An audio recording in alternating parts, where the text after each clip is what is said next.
కేశవరం ఒక జమీందారీ గ్రామం. దాదాపు 60 ఏళ్లపాటు గ్రామాధికారిగా ఉండి ఎంతో తెలివైనవాడు, నిజాయితీపరుడు అనిపించుకున్న గోపరాజు అనే అతను మరణించాడు. గ్రామస్థులు జమీందారు దగ్గరకు పోయి, గోపరాజుకు వారసులు లేరు కనుక తమరే అంత మంచి నిజాయితీపరుడుని గ్రామాధికారిగా నియమించండి అని కోరారు. జమీందారు అలాగే అని వాళ్లను పంపి, దివానుతో, అధికారంలో ఉన్నప్పుడు గదా మనిషిలో నిజాయితీ ఉన్నది లేనిది తెలిసేది. ఒక నిరుద్యోగికి ఆ గ్రామాధికారి పదవి ఇవ్వబోతూ ముందుగానే అతడి నిజాయితీ తెలుసుకోవడం ఎలా? అన్నాడు.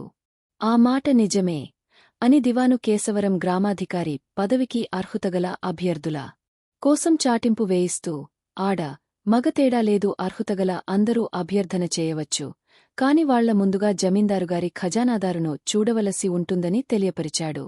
వారం రోజుల తర్వాత 10 మంది అభ్యర్థులు వచ్చి ఖజానాదారు దర్శనం చేసుకున్నారు.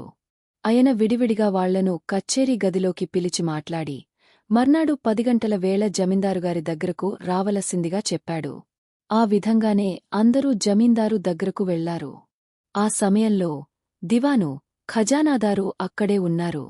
జమీందారు ఆ 10 మందిలో ఖజానాదారు చూపిన నాగమ్మ అనే ఆమెని కేశవరం గ్రామాధికారిగా నియమిస్తున్నట్టుగా చెప్పాడు. ఆ వెంటనే మిగిలిన వాళ్లు, అయ్యా, ఇది అన్యాయం, మాకీ ఉద్యోగం ఇప్పిస్తానంటూ ఖజానాదారు తలా 1000 వరహాలు లంచం తీసుకున్నాడు అన్నారు. అప్పుడు దివాను కల్పించుకొని, ఖజానాదారు ద్వారా ఈ పరీక్షలు పెట్టించింది నేనే. గ్రామాధికారి పదవి కోసం లంచాలిచ్చే మీరు రేపు ఆ పదవిలో లంచాలు పుచ్చుకోరన్న నమ్మకమేమిటి? మీలో నిజాయితీ లేదు. లంచం ఇవ్వ నిరాకరించిన నాగమ్మ ఆ పదవికి అర్హురాలు అనడంలో సందేహం లేదు అన్నాడు.